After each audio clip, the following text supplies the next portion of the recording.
ധർമ്മസ്ഥലം സംബന്ധിച്ച് പുതിയ അപ്ഡേഷൻ ഇതിൽ വന്നിട്ടുണ്ടോ? ധർമ്മസ്ഥലം ഇപ്പോൾ നമ്മുടെ മാധ്യമങ്ങളൊക്കെ വിട്ടു അല്ലേ? അതെ. നൂറുകണക്കിന് പെൺകുട്ടികളെ കൊന്നു കുഴിച്ചു മൂടി ഒരു ഹിന്ദു ക്ഷേത്രവുമായി ബന്ധപ്പെട്ട ആളുകൾ എന്നുള്ള എന്തൊരു കാമ്പയിനായിരുന്നു അല്ലേ? മലയാളത്തിലെ എല്ലാ മാധ്യമങ്ങളും, ഏഷ്യാനെറ്റ് ഉൾപ്പെടെ, ഏഷ്യാനെറ്റിൻ്റെ കന്നഡയിലെ ഏഷ്യാനെറ്റ് സുവർണ വളരെ മാതൃകാപരമായി തുടക്കം മുതലേ അന്വേഷണാത്മക പത്രപ്രവർത്തനം നടത്തി ഇതുമായി പരാതി വന്ന എല്ലാ വിഷയങ്ങളുടെയും റൂട്ടിലേക്ക് പോയി സത്യം കണ്ടെത്തി. അങ്ങനെയാണ് സുജാത ഭട്ട്, അങ്ങനെ ഒരു CBI ജോലിക്കാരി ഇല്ലായിരുന്നു, അവർക്ക് അനന്യ ഭട്ട് എന്നുള്ള മകളില്ലായിരുന്നു എന്നൊക്കെ ബ്രേക്ക് ചെയ്തത് കന്നഡയിലെ ഏഷ്യാനെറ്റായ സുവർണയാണ്. പക്ഷെ മലയാളത്തിലെ ഏഷ്യാനെറ്റ് ഇതൊന്നും അറിഞ്ഞില്ല. അവസാനം ഇത് വാദി പ്രതിയായപ്പോൾ ഈ ഭീമ എന്ന് വിളിക്കുന്ന ചെന്നയ്യ പ്രതിയായപ്പോൾ ഒരു വാർത്ത കൊടുത്തിട്ട് അവസാനിപ്പിച്ചു. എല്ലാ മാധ്യമങ്ങളും ഇവിടെ ഒരു വേറെ മാധ്യമമുണ്ടല്ലോ, മറ്റേ News 18, അത് അദാനിയുടെ ആണെന്ന് തോന്നുന്നു അല്ലേ? അദാനിയുടെ അംബാനിയുടെ ഈ മാധ്യമം News 18 എന്ന് പറയുന്ന മാധ്യമമാണ് ഏറ്റവും നീചമായ തരത്തിൽ ഈ ക്യാമ്പയിൻ നടത്തിയത്. കേരളത്തിലല്ല, അത് കന്നഡയിൽ അവർ ചെയ്തു. പക്ഷെ കേരളത്തിൽ അവരിങ്ങനെ കൊണ്ടാടുകയായിരുന്നു. അത് വന്നു കഴിഞ്ഞപ്പോഴത്തേക്കും എന്നാലും ഇയാൾ ഇങ്ങനെയൊക്കെ പറഞ്ഞതായിട്ടാണ് പറയുന്നത്, എന്നാലും കുറച്ച് ജനങ്ങൾ കിട്ടിയില്ലേ. പിന്നെ മറ്റേ ഇതുണ്ടല്ലോ, ഈ അടുപ്പൂട്ടി ചർച്ച, അവരുടെ സങ്കടം നമുക്ക് സ്വാഭാവികമായും മനസ്സിലാക്കാവുന്നതുള്ളൂ. കാരണം ഒരു ഹിന്ദു ക്ഷേത്രത്തെ നശിപ്പിക്കാൻ, അത് ഒരു വലിയ ഹിന്ദു ക്ഷേത്രത്തെ നശിപ്പിച്ചു കഴിഞ്ഞാൽ അതിനെക്കുറിച്ച് സംശയത്തിൻ്റെ പുകമറയിൽ നിർത്തിക്കഴിഞ്ഞാൽ ബാക്കി ചില ക്ഷേത്രങ്ങളെയൊക്കെ പതുക്കെ പിടിക്കാം. ഇത്രയും വലിയ സമ്പന്നതയിൽ നിൽക്കുന്ന വലിയ സാമ്പത്തിക ശേഷിയുള്ള ഒരു ക്ഷേത്രത്തെ തന്നെ ആദ്യം തകർക്കുക.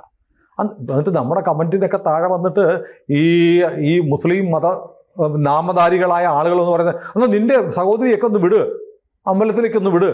അമ്പലത്തിൽ പോയിട്ട് ഈ ആളുകളെ കാണാതെ പോയി കൊല്ലപ്പെട്ടു എന്ന് ആരാ പറഞ്ഞത്? ഈ ചെന്നൈ പറഞ്ഞിട്ടില്ല എന്ന് മഹേഷ് ഷെട്ടി തിമറോയി പറഞ്ഞു, ഞാനങ്ങനെ പറഞ്ഞിട്ടില്ല. പ്രതികളല്ല ഇപ്പോൾ പറയുകയാണ്, ഞങ്ങൾ അമ്പലത്തെക്കുറിച്ചൊന്നും പറഞ്ഞില്ല. പിന്നെ ഇവന്മാരെന്താ ഇത്ര കാലം തള്ളിക്കൊണ്ടിരുന്നത്?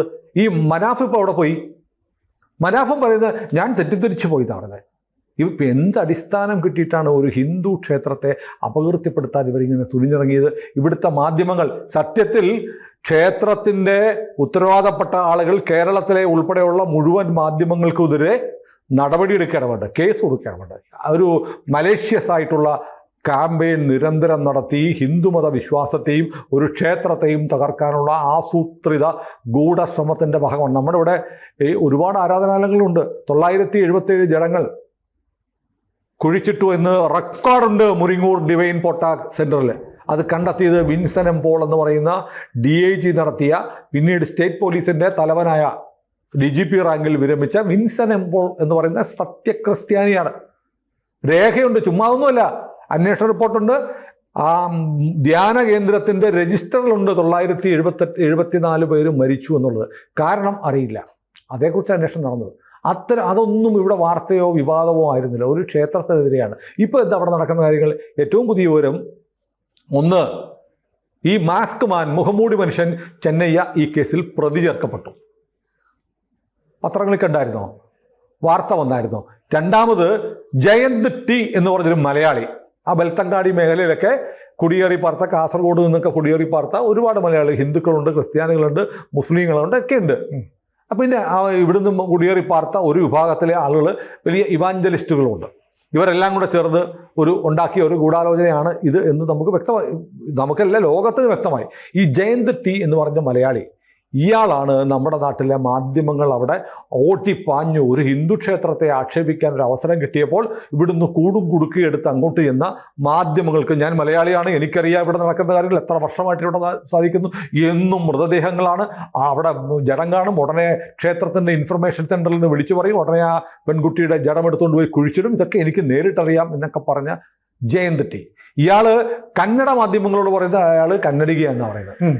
ഇങ്ങനെ മലയാളിയാണെന്നും കന്നഡക്കാരനാണെന്നും നിരന്തരം വ്യാജ വാർത്തകൾ കൊടുത്തുകൊണ്ടിരുന്ന ജയന്ത് ടിയുടെ വീട്ടിൽ പോലീസ് റെയ്ഡ് നടത്തി. അതായത് ഈ ചെന്നയ്യ പറയുന്നതനുസരിച്ച് ജഡങ്ങൾ കുഴിച്ചെടുക്കാൻ വന്ന പോലീസ് ചെന്നയ്യ ഉൾപ്പെടെയുള്ളവരെ പ്രതിയാക്കി അന്വേഷണം നടത്തുക. ഇയാളെ മല്ലസാന്ദ്ര, വടക്ക് പടിഞ്ഞാറ് ബാംഗ്ലൂരിലുള്ള മല്ലസാന്ദ്രയിലുള്ള ഇയാളുടെ വാടക വീട്ടിൽ പ്രത്യേക അന്വേഷണ സംഘം ഇന്നലെ റെയ്ഡ് നടത്തി. അവിടെ ഇപ്പോൾ അയാൾ താമസിക്കുന്നത് അയാളുടെ ഭാര്യയും മകനും മകളുമാണ്. അവിടെ പോലീസ് ഇപ്പോൾ പറയുന്നത്, ഈ ചെന്നയ്യ ചില ആളുകളുടെ പ്രേരണയാൽ, അത് മഹേഷ് ഷെട്ടി തിമ്മറോടി ഉൾപ്പെടെയുള്ളവരുടെ പ്രേരണയാൽ ഇത്തരം ഒരു ഓപ്പറേഷൻ്റെ ഭാഗമായി തയ്യാറായി വന്നപ്പോൾ മഹേഷ് ഷെട്ടിയാണ് പറഞ്ഞയച്ചത് ജയന്ത് ടിയെ ഈ മല്ലസാന്ദ്രയിൽ പോയി കാണുക. അങ്ങനെ ഇയാൾ മൈസൂരിലെ സാറ്റലൈറ്റ്, മൈസൂരല്ല ബാംഗ്ലൂരിലെ മൈസൂർ റോഡിലുള്ള സാറ്റലൈറ്റ് ബസ് സ്റ്റാൻഡിൽ വന്നിറങ്ങി. സാറ്റലൈറ്റ് ബസ് സ്റ്റാൻഡ് ഈ ഏപ്രിൽ മാസത്തിലാണ് വന്നിറങ്ങിയത്. ആദ്യമായി ഈ ചിന്നയ്യ ബാംഗ്ലൂരിലെത്തുകയാണ്. ബാഗും ഒക്കെ ആയിട്ട് വന്ന് അവിടെ മൈസൂർ റോഡിലെ സാറ്റലൈറ്റ് ബസ് സ്റ്റാൻഡിൽ വന്നിറങ്ങുമ്പോൾ ജയന്ത് ടി വണ്ടിയുമായി വന്ന് ഇയാളെ കൂട്ടിക്കൊണ്ടുപോയി നേരെ ഇയാളുടെ ഈ മല്ലസാന്ദ്രയിലുള്ള വീട്ടിൽ കൊണ്ടുപോയപ്പോൾ ഇയാളുടെ പക്കൽ ബാഗിൽ നിന്ന് ഈ തലയോട്ടി ഉണ്ടായിരുന്നു. തലയോട്ടി എടുത്ത് കാണിച്ചു. ഞാൻ ഈ തലയോട്ടിയാണ് കൊണ്ടുവന്നിരിക്കുന്നത്. ഇതാണ് ഞാൻ അന്ന് കുഴിച്ചിട്ട സ്ഥലത്ത് നിന്ന് ഞാൻ അന്ന് ശേഖരിച്ചുകൊണ്ട് ഞാൻ നാട് വിടുമ്പോൾ അവിടെ നിന്ന് എടുത്തുകൊണ്ട് പോയ തലയോട്ടിയാണ്. അത് ഒരുത്തൻ അയാൾ പറയുന്നത്, ഞാൻ ഉറക്കത്തിൽ കിടക്കുമ്പോൾ അസ്ഥികൂടം വന്ന് നൃത്തം ഡിസ്കോ ഡാൻസ് കളിക്കുന്നതൊക്കെ കണ്ട് എനിക്ക് പേടി ഉറങ്ങാൻ പറ്റുന്നില്ല, അതുകൊണ്ട് പോയ ആളെന്ന് പോയി എന്ന് പറയുന്ന ആൾ പോകുന്ന പോക്കിൽ ഒരു തലയോട്ടി എടുത്തുകൊണ്ട് പോയത്രേ, പേടിയില്ലാതെ.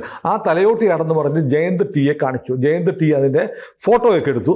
എന്നിട്ട് ഇവർ രണ്ടുപേരും കൂടി നേരെ ഡൽഹിക്ക് പോയി. ഇതിനൊക്കെ പൈസ വേണേ. ഡൽഹിക്ക് പോകുമ്പോഴത്തേക്ക് പറഞ്ഞത്, അതിന് ഉദ്ദേശം എന്ന് പറഞ്ഞാൽ അത് നമുക്ക് ഈ കാര്യം ചെയ്യും, ഈ തലയോട്ടിയൊക്കെ ആയിട്ട് നമുക്ക് ആദ്യം പോകേണ്ടത് സുപ്രീം കോടതിയിലാണ്. സുപ്രീം കോടതി ചെന്ന് കഴിയുമ്പോൾ സുപ്രീം കോടതിയിൽ തലയോട്ടിയാക്കിട്ട് ചെന്ന് കഴിഞ്ഞാൽ അതിന് നാഷണൽ ലെവലിൽ അന്താരാഷ്ട്ര തലത്തിൽ തന്നെ വാർത്ത കിട്ടും. അങ്ങനെ ലോകം മുഴുവൻ ഇതറിയും. അങ്ങനെ അതോടെ ധർമ്മസ്ഥലയിലെ ഈ ക്ഷേത്രത്തെ മുച്ചൂടും മുടിക്കാൻ പറ്റും എന്ന് പറഞ്ഞിട്ടാണ് ഡൽഹിയിൽ പോകുന്നത്. ഡൽഹിയിൽ ആരെയാണ് കണ്ടത് അതാണ് അത് അറിയണം. പക്ഷേ എനിക്ക് തോന്നുന്നു ആ ഭാഗം ഒരിക്കലും പുറത്തു വരാൻ പോകുന്നില്ല. കാരണം ധർമ്മസ്ഥല മേഖലയിലെ ദക്ഷിണ കന്നഡ ആ ഭാഗത്തെ കളക്ടറായിരുന്ന സെന്തിലിനെ കുറിച്ച് നമ്മൾ പറഞ്ഞിട്ടുണ്ട്. സെന്തിൽ ഈ ധർമ്മസ്ഥല ക്ഷേത്രവുമായി നിരന്തരം പ്രശ്നങ്ങൾ, അവിടുത്തെ ഹിന്ദു സംഘടനകളായിട്ട് പ്രശ്നമാണ്. വിശ്വ ഹിന്ദു പരിഷത്ത് അടക്കമുള്ള സംഘടനകൾ ഈ സെന്തിൽ ജില്ലാ കളക്ടറായിരിക്കുമ്പോൾ അയാൾക്കെതിരെ പ്രകടനം നടത്തിയിട്ടുണ്ട്. അയാൾ പിന്നീട് വലിയ വാർത്താ പ്രാധാന്യം നേടിയ ഒരാളാണ്. സിറ്റിസൺ അമെൻമെൻറ്റ് ആക്ട്, പൗരത്വ ഭേദഗതി നിയമം CAA പാർലമെൻറ്റിൽ അവതരിപ്പിച്ചപ്പോൾ അതിൽ പ്രതിഷേധിച്ച് IAS രാജിവെച്ച ആളാണ് സെന്തിൽ. ഈ സെന്തിൽ പിന്നീട് തമിഴ്നാട്ടിലെ തിരുവള്ളൂരിൽ നിന്ന് കോൺഗ്രസ് ടിക്കറ്റിൽ മത്സരിച്ച് MP ആണ്, നിലവിൽ പാർലമെൻറ്റിൽ MP ആണ്. ഇയാൾ സെന്തിൽ എന്നാണ് പേരെങ്കിലും ഇയാൾ മതം മാറിയ ക്രിസ്ത്യാനിയാണ്.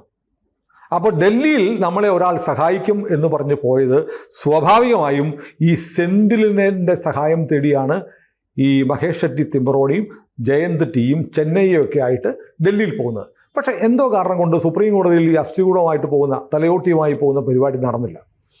അത് മാത്രമല്ല, ഇപ്പോൾ നടക്കുന്ന അന്വേഷണം ഈ ഡൽഹിയിൽ ആരാണ് ഇവരെ സഹായിച്ചത്, ഡൽഹിയിൽ ഇവരെ സഹായിക്കുമെന്ന് കരുതി ഇവരാരുടെ അടുത്താണ് പോയത് എന്ന തരത്തിലേക്ക് അന്വേഷണം നീളുമെന്ന് ഞാൻ കരുതുന്നില്ല. കാരണം കർണാടക ഭരിക്കുന്നത് കോൺഗ്രസ്സാണ്, സെന്തിൽ കോൺഗ്രസിൻ്റെ MP ആണ്. അതുകൊണ്ട് ആ വഴിക്ക് അന്വേഷണം പോകാനുള്ള സാധ്യത കുറവാണ്. സെന്തിൽ എന്തായാലും ഇതിൽ രക്ഷപ്പെടും.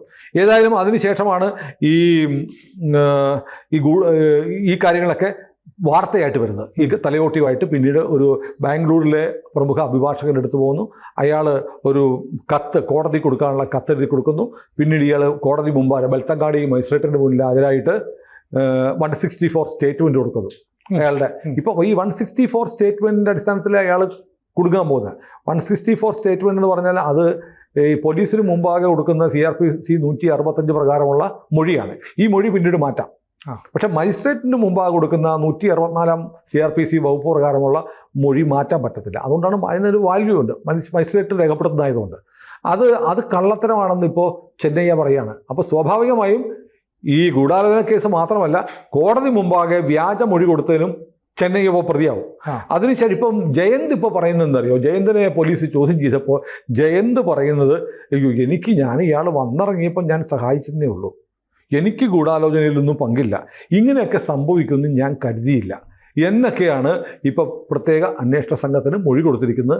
ഏതായാലും കർണാടകയിലെ കോളിളക്കമുണ്ടാക്കിയ ഈ വിവാദം സ്വാഭാവികമായും അവസാനിക്കുകയാണ്. പക്ഷേ പോലീസ് നടപടികൾ തുടരുകയാണ്. ഇത് ഒരു ഹിന്ദു ക്ഷേത്രത്തെ തകർക്കാനും തദ്വാര അവിടെ വലിയ കമ്മ്യൂണൽ വർഗീയ കലാപങ്ങൾ ഉണ്ടാക്കാനുള്ള ശ്രമമാണ് എന്ന തരത്തിലേക്കുള്ള അന്വേഷണം നീങ്ങുകയാണ്. ഇപ്പോൾ സുജാത ഭട്ട്, ജയന്ത് ടി, ചെന്നയ്യ, മഹേഷ് ഷെട്ടി തിമ്മറോടി, ഗിരീഷ് മറ്റന്നവർ തുടങ്ങിയവരൊക്കെ ഇപ്പോൾ അറസ്റ്റിലായി. ഇത് പ്രചരിപ്പിച്ച ദൂതെന്ന് പറയുന്ന ഒരു യൂട്യൂബ് ചാനലാണ് ഇത് വലിയ തോതിൽ ഈ വിവാദമുണ്ടാക്കി. ഈ ആളുകളെ ഇവരെല്ലാം കൂടെ ചേർന്നുള്ള ഒരു ഗ്യാങ് ആയിരുന്നു. ദൂതെന്ന് പറയുന്ന സമീർ, MD സമീർ എന്ന് പറയുന്ന ഒരാളുടെ ചാനലാണ് ദൂതെന്ന് പറഞ്ഞ ഒരു മുസ്ലിം ചാനലാണ്, മുസ്ലിം നടത്തുന്ന ചാനൽ. അതിലൂടെയാണ് ഈ വ്യാജ പ്രചരണം നിരന്തരം നടത്തിക്കൊണ്ടിരുന്നത്. പിന്നീട് ധന്യരാജൻ ഇവിടുത്തെ ഡിജി പബ്ബ, എന്താണ് ഡിജി ഹബ്ബ എന്നൊക്കെ പറയുന്നത് ഇവിടുത്തെ ഇടതുപക്ഷ വാർത്ത, മോദി വിരുദ്ധ, ഹിന്ദു വിരുദ്ധ ഓൺലൈൻ മാധ്യമങ്ങളുടെ ഒരു കേന്ദ്രം ഉണ്ടല്ലോ, ധന്യരാജൻ, പാലക്കാട്ടുകാരി. ധന്യരാജൻ ഉൾപ്പെടെയുള്ള ന്യൂസ് മിനിറ്റ് ഉൾപ്പെടെയുള്ള മാധ്യമങ്ങൾ ഇത് ഏറ്റെടുത്തു. കാരണം ഹിന്ദുക്കൾക്കെതിരെ ഒരു അവസരം കിട്ടുന്നതാണല്ലോ, അതുകൊണ്ട് അത് പൊലിപ്പിച്ചു. ഇപ്പോൾ ധന്യരാജനും ഒരുപക്ഷെ ഈ മാധ്യമങ്ങൾക്കെതിരെ നടപടി പോകുമ്പോൾ ധന്യരാജൻ്റെ ന്യൂസ് മിനിറ്റിനെതിരെയും നടപടി ഉണ്ടാവും, കേസ് വരുമെന്നാണ് ഇപ്പോൾ നമുക്ക് മനസ്സിലാവുന്നത്. ഏതായാലും നിയമം അതിൻ്റെ വഴിക്ക് പോവുകയാണ്. കർണാടകയിലെ കോൺഗ്രസ് സർക്കാരാണെങ്കിലും അവർക്ക് ഒരു അതിപ്രശസ്തമായ ഒരു ഹിന്ദു ക്ഷേത്രമാണ്, അതിനെ അപകീർത്തിപ്പെടുത്താൻ വ്യാജ പ്രചാരണം നടത്തിയ കേസിൽ ഒന്നും ചെയ്യാതിരിക്കാൻ പറ്റാത്ത അവസ്ഥയിലേക്ക് ഇപ്പോൾ എത്തിയിട്ടുണ്ട്. ഏതായാലും ധർമ്മസ്ഥലയിൽ ധർമ്മവും സത്യവും ജയിച്ചു. നമ്മുടെ മാധ്യമങ്ങൾ അധർമ്മത്തിൻ്റെ പക്ഷത്താണ്, അസത്യത്തിൻ്റെ വഴിയിലാണ് എന്ന് വീണ്ടും തെളിയിച്ചുകൊണ്ടിരിക്കുകയാണ്. അതുകൊണ്ടാണ് ധർമ്മസ്ഥലയെ അപകീർത്തിപ്പെടുത്താൻ നിരന്തരം വാർത്തകൾ കൊടുത്ത അവർ ഇപ്പോൾ ധർമ്മസ്ഥലയെ അപകീർത്തിപ്പെടുത്താൻ ശ്രമിച്ച ഗൂഢാലോചനക്കാർ ഓരോന്നായി പിടിയിലാകുമ്പോൾ ഒരു വരി പോലും വാർത്ത കൊടുക്കാത്തത്. കൂടുതൽ വാർത്തകളും വിശേഷങ്ങളും നിങ്ങളിലേക്ക് എത്താൻ ABC മലയാളം സബ്സ്ക്രൈബ് ചെയ്യുക, ബെൽ ബട്ടണും അമർത്തുക.